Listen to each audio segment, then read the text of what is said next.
Apa tuh pemain, siapa pemain yang paling disukai? Ya, kalau Persija bagus, materi pemain bagus, pelatih bagus, ya sudah tahu pasti dia. Kalau Persija, kalian mungkin tahu persiapan dia bagus, materi pemain bagus, pelatih bagus, ya sudah tahu.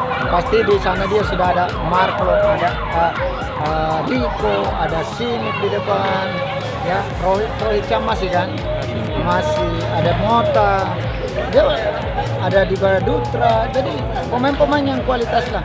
Tapi saya sudah canangkan sama pemain-pemain saya, jangan apa namanya simpan di pikiran kalian takut, ya kalian harus melawan mereka. Kalau kalian bisa berhasil, kalian akan jadi apa namanya terbaik lah. Kalau kau bisa mengalahkan dengan tim yang punya apa namanya histori mereka Persija bagus, ya. Nah, itu yang saya harapkan dari pemain-pemain saya. Makanya selalu saya push, apalagi dengan 100% lokal, ya kan. Nah itu mudah-mudahan dia bisa kerjasama bagus dengan teman-temannya semua.